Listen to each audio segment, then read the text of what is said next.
Hello future doctors, welcome to Dipenism. I am Dr. Dipen Shah and आज जो हम लोग डिजीज के बारे में डिस्कस करने वाले हैं that disease is malaria. And काफ़ी लोग ये सोचते हैं कि मलेरिया जो होता है वो मच्छर काटने की वजह से होता है, जो टोटली गलत है। सो आज हम लोग ये मिसकंसेप्शन दूसरे लोगों का दूर करेंगे एंड फ्यूचर डॉक्टर्स आप भी डिटेल में मलेरिया के बारे में समझेंगे in today's video. So let's start with discussion of malaria.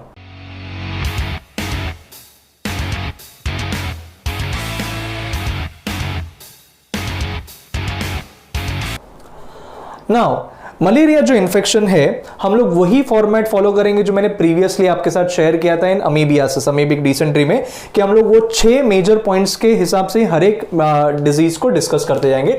So malaria जो है उसका जो कॉजेटिव ऑर्गेनिज्म है, तो लोग बोलते हैं कि मलेरिया क्यों हुआ, तो मलेरिया हुआ है बिकॉज ऑफ मस्कीटो बाइट। नहीं, mosquito is spreading this infection, वो ट्रांसमिट कर रहा है।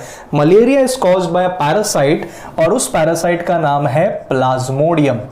सो you have to remember malaria का कॉजेटिव ऑर्गेनिज्म इज प्लाज्मोडियम और इस प्लाज्मोडियम जीनस के 4 अलग अलग स्पीशीज मेनली मलेरिया कॉज करते हैं, जिसमें से one of them is Plasmodium vivax, Plasmodium vivax. The other species is Plasmodium ovale, P ovale। एक बार आप लोगों ने आंसर में एक बार फर्स्ट टाइम जीनस को फुल फॉर्म में लिख दिया, फिर बाद में आप लोग शॉर्ट फॉर्म में भी लिख सकते हैं प्लाज्मोडियम ओवेल। उसके अलावा Plasmodium malariae, Plasmodium malariae. And fourth species is Plasmodium falciparum, Plasmodium falciparum। So these are the 4 species which can cause malaria: Plasmodium vivax, ovale, malaria and falciparum।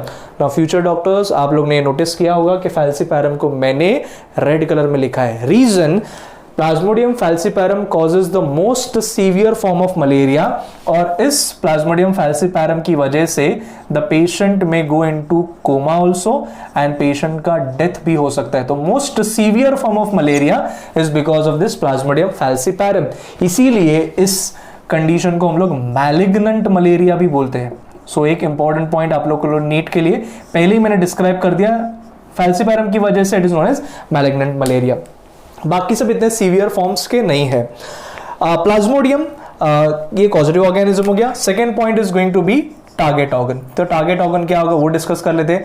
Now you have to remember कि target organ 2 अलग अलग organism का mention करेंगे, क्योंकि ये जैसे malaria humans में infection करता है, ये पैरासाइट जो है ये मस्कीटो के बॉडी में भी रहता है। तो मस्कीटो में एक अलग टारगेट ऑर्गन है एंड ह्यूमंस में अलग टारगेट ऑर्गन है, बट मस्कीटो को इतना कुछ डैमेजिंग इफेक्ट नहीं करता जितना ह्यूमंस को करता है। बट हम लोग दोनों के टारगेट ऑर्गन डिस्कस करेंगे for the entrance exam. So human host जो होगा, तो ह्यूमन होस्ट में the target organ of this Plasmodium is 2 specific different target organ, जिसमें इनिशियली ये प्लाज्मोडियम पैरासाइट इन्फेक्ट करता है लिवर में इन्फेक्शन करता है। तो इनिशियली मैं बोल रहा हूं, तो ये आपको लाइफ साइकिल के लिए भी इंपॉर्टेंट याद रखना है। First it targets the liver and liver के बाद इट टारगेट्स द आरबीसीज, तो लिवर से ही आरबीसी में इन्फेक्शन करता है। उसके अलावा जो मस्कीटो होस्ट होगा, जो मस्कीटो होस्ट होगी, यस होगी, ये हम लोग डिस्कस करेंगे अभी। जो मस्कीटो होस्ट होगी उसमें जो टारगेट ऑर्गन है, उसमें one of the target organ is the gut and finally salivary glands, gut and salivary glands. And एक इंपॉर्टेंट चीज बता देता हूं कि मस्कीटो होस्ट में जब भी सलाइवरी ग्लैंड्स में ये प्लाज्मोडियम पैरासाइट पहुंचेगा तो एक पर्टिकुलर स्टेज है जो मेनली इन्फेक्शन करता है and that stage is known as sporozoites. हर एक फ्यूचर डॉक्टर को याद रखना है, the infective stage of this plasmodium parasite is known as sporozoites. हम लोग लाइफ साइकिल डिटेल में अलग से डिस्कस करेंगे यहाँ पे, वहां पे हम लोग स्पोरोजॉइड्स के बारे में मेंशन करेंगे, बट अभी से आपको ये पॉइंट याद रखना है, sporozoite is the infective stage. Now third point जो हमारा होता है कि कोई भी डिजीज का ट्रांसमिशन कैसे होता है, तो हाउ डज इट स्प्रेड, तो spreads by, malaria spreads by bite of an infected female mosquito and उस मस्कीटो का नाम है Anopheles. Yes, the female Anopheles mosquito is the one which sucks the blood, and जो male mosquitoes होते हैं usually उनका जो फूड होता है that is the plant sap, but female mosquitoes has to lay eggs, इसके लिए उनका फीडिंग पेशेंट के ब्लड पे होता है, and that is why female anopheles mosquito ही है जिनके अंदर जब ये प्लाज्मोडियम पैरासाइट रहेगा वो infected female anopheles mosquito can transmit to the healthy human host. तो आपको याद रखना है कोई भी मच्छर काटने से मलेरिया नहीं होता है, इट इज मलेरिया स्प्रेड नहीं होता ही नहीं, स्प्रेड होता है, वो इन्फेक्टेड एनोफिलिस मस्कीटो हो तो ही वो स्प्रेड हो सकता है, but causative organism is Plasmodium. Then point number 4 is S&S, वही सेम फॉर्मेट, मतलब साइन एंड सिम्टम्स। तो इसके लिए जैसे मैंने अमीबियासिस में आपको ट्रिक दिया था, यहाँ पे भी आपको ट्रिक देता हूँ, क्योंकि इतने सारे डिजीज पढ़ने और सबके इतने सारे सिम्टम्स होंगे, अगर ट्रिक आप लोग ना बनाए तो आपको बहुत डिफिकल्ट होगा। सो इसके लिए साइन एंड सिम्टम्स के लिए मैं आपको ट्रिक दे देता हूँ, उसमें आपको याद रखना है F क्रैश। F से जो मेजर सिम्टम होगा दैट इज फीवर, सबसे इंपॉर्टेंट साइन एंड सिम्टम में फीवर। उसके अलावा कन्वल्जन्स मतलब मिर्गी का दौरा, फिट्स आ सकता है, क्योंकि ब्रेन को भी ये डैमेज कर सकता है, पैरासाइट पहुंच सकता है। R से आप लोग को याद रखना है रेटिनल डैमेज, मतलब रेटिना में भी ये प्लाज्मोडियम पैरासाइट पहुंच सकता है, मतलब आई में भी डिफेक्ट कर सकता है। फिर anaemia, it make sense, yes sir, RBCs को भी ये टारगेट कर रहा है, तो आरबीसीज का ब्रेकडाउन होगा, मतलब अनीमिया हो सकता है। उसके अलावा आर्थ्रेल्जिया मतलब जॉइंट पेन, पेशेंट को जॉइंट पेन भी एक्सपीरियंस होगा। उसके अलावा एस से शिवरिंग, पेशेंट को फीवर के साथ शिवरिंग आएगा। And haemoglobin urea, since you can understand that there is destruction of RBCs, anemia है तो यूरिन में there will be hemoglobin content that will be present, so hemoglobin uria भी patient experience करेगा। तो ये सब साइन एंड सिम्टम्स होंगे। उसके अलावा आप लोग को याद रखना है कि 2 मेगाली होंगे, मेगाली का मतलब होगा एनलार्जमेंट। तो एक है हेपेटोमेगाली क्योंकि लिवर को भी टारगेट कर रहा है, लिवर एनलार्जमेंट, और इतना ज्यादा आरबीसीज का ब्रेकडाउन कर रहा है तो आरबीसीज का ग्रेवयार्ड कौन सा होता है, spleen, so even there will be splenomegaly. So fever crash याद रखना है एंड 2 मेगाली आप लोग को याद रखना है। लेकिन एक इंपॉर्टेंट आपको क्लासिक साइन याद रखना है ऑफ दिस मलेरिया इन्फेक्शन। तो क्लासिक साइन से हम लोग प्रेडिक्ट कर सकते हैं कि डेफिनेटली ये केस मलेरिया का ही लग रहा है।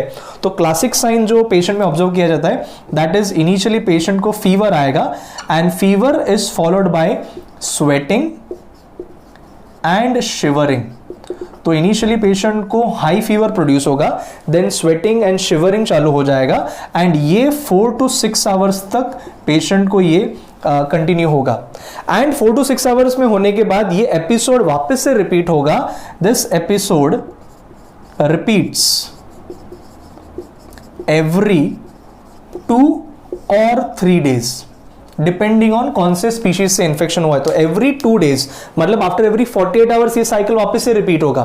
सो that is a classic sign. वापस से पेशेंट को फीवर आएगा, फीवर आने के बाद स्वेटिंग होगा, तो स्वेटिंग की वजह से बुखार कम हो जाएगा, वापस से उसको ठंडी वगैरह लगना चालू होगा, शिवरिंग होगा, 4-6 घंटा कंटिन्यूस होगा। फिर पेशेंट अचानक ही ठीक हो जाएगा, पेशेंट काफी बार डिस्चार्ज भी मिल जाता है, बट वापस से वो रिलैप्स होता है। तो इसका जो रीजन है साइक्लिकल, ये जो अपीयरेंस है फीवर का, स्वेटिंग का, शिवरिंग का जो रिपीट करता है that is in the life cycle. क्योंकि कभी कभी ये लिवर से आरबीसीज में कभी जा रहा है, आरबीसीज का ब्रेकडाउन कर रहा है, तभी फीवर आएगा। तो एक क्लासिक ये साइन है जो मलेरिया के लिए ऑब्जर्व किया जाता है। सो एवरी 48 आवर्स में साइकिल रिपीट होगा, या फिर आफ्टर एवरी 72 आवर्स मतलब 4th day. So after every 2 or 3 days ये रिपीट हो सकता है, जिसमें आफ्टर एवरी 2 days जो देखा जाता है that is in P vivax and P oval, P vivax and oval में। एंड 3 days में ऑब्जर्व किया जाता है पी मलेरिया में, पी मलेरिया में आफ्टर एवरी 3 days। नाउ जो फैल्सीपैरम है उसमें इररेगुलर है, बट फिर भी उसमें एवरी 2 days में होगा। तो यहाँ पे मैं पी फैल्सीपैरम भी लिख देता हूँ, वो भी आफ्टर 2 days यूजुअली आता है, but it is quite irregular and वो तो कोमा या डेथ भी कर सकता है, it is the most severe type. तो एक क्लासिक साइन आपको याद रखना है। फिर नेक्स्ट पॉइंट हो जाएगा कि हम लोग पेशेंट्स का ट्रीटमेंट कैसे करेंगे, what is the treatment option. So treatment में एक WHO सजेस्टेड ट्रीटमेंट प्रोसीजर है जिसको हम लोग बोलते हैं आर्टेमिसिनिन कॉम्बिनेशन थेरेपी।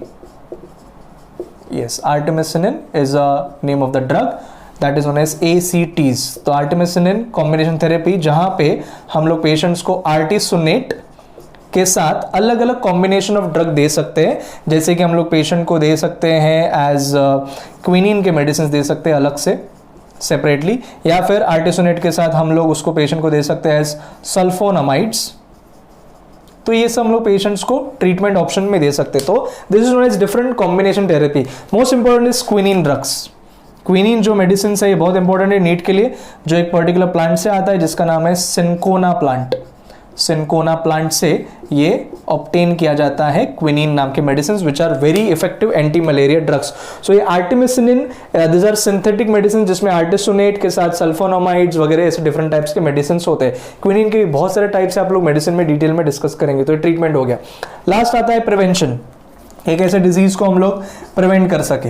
प्रिवेंशन में मैंने आपको बोला आप लोगों को क्या याद रखना है, हमेशा डिजीज कैसे स्प्रेड हो रहा है। तो यार मस्कीटो से स्प्रेड हो रहा है तो मच्छर भगाओ, मलेरिया से छुटकारा पाओ। तो कैसे मच्छर को भगा सकते हैं? Simple, we are going to use mosquito nets, we are going to use mosquito nets and we are going to use insect repellents. तो नेट्स एंड रेपेलेंट से मच्छर को हम लोग भगा सकते हैं, जो अलग अलग आपको रेपेलेंट्स मिलते हैं मार्केट में। Also a very important preventive measure is use of a particular fish, that is gambusia fish. ये गाम्बूसिया फिश आप लोगों को खाना नहीं है, ये हम लोग पेशेंट को प्रिस्क्राइब नहीं करेंगे खाने के लिए कि मलेरिया से ये बचाव करेगा। गाम्बूसिया फिश का रोल ये है कि it eats the larva of mosquitoes. तो ये जो फीमेल एनोफिलिस मस्कीटोज होते हैं ये गंदे पानी में स्टैग्नेंट वाटर में व्हेन दे ले एग्स, वो एग्स हैच होंगे और लार्वल स्टेज बनेगा। तो लार्वल स्टेज को अगर हम लोगों ने डिस्ट्रॉय कर दिया तो एडल्ट मस्कीटोज बनेंगे ही नहीं। तो गाम्बूसिया फिश हम लोग को उस पानी में छोड़ देना है so that it eats the larva of mosquitoes. तो ऐसा कंफ्यूजन ना हो कि पेशेंट को ये खाने के लिए बोलना है, नहीं, इसको गप्पी नाम की फिश बोलते हैं गाम्बूसिया। तो ये हम लोग प्रिस्क्राइब कर सकते हैं, या फिर हम लोग इंसेक्टिसाइड स्प्रे कर सकते हैं। Insecticides can be spread on the stagnant water. तो ये सब प्रिवेंटिव मेजर्स हो गए। ओके, कंफर्मेशन कैसे करेंगे? कंफर्मेटिव ट्रीटमेंट अभी आपको पता है कि ब्लड वगैरह में ये इन्फेक्शन कर रहा है और ये आरबीसीज वगैरह में मिलेगा, लिवर में मिलेगा। So confirmative test is blood smear. हम लोग पेशेंट का ब्लड स्मीयर का एग्जामिनेशन करेंगे और ब्लड स्मीयर में ये पैरासाइट मिलेगा, या फिर ये जो पैरासाइट है उसके न्यूक्लिक एसिड्स को हम लोग एम्पलीफाई कर सकते हैं। एम्पलीफिकेशन कैसे करते हैं? तो पीसीआर, तो पीसीआर से nucleic acids of this parasite can be amplified और उसका डिटेक्शन किया जा सकता है। पीसीआर का भी मैंने डिटेल में वीडियो डिस्कस किया है। सो फटाफट हम लोग डिस्कस कर लेते हैं। सीओ इज प्लाज्मोडियम, उसके 4 species. Target organ human host में अलग है, मस्कीटो होस्ट में अलग है। एंड इंपॉर्टेंट है, मस्कीटो होस्ट से जब ह्यूमन में ट्रांसमिट होगा तभी infective stages sporozoites. Sporozoites is the infective stage, ये मेन इन्फेक्टिव स्टेज है, ये आपको अच्छे से याद रखना है। देन स्प्रेड क्यों हुआ? Because of the bite of an infected female anopheles mosquito. Anopheles mosquito is again important.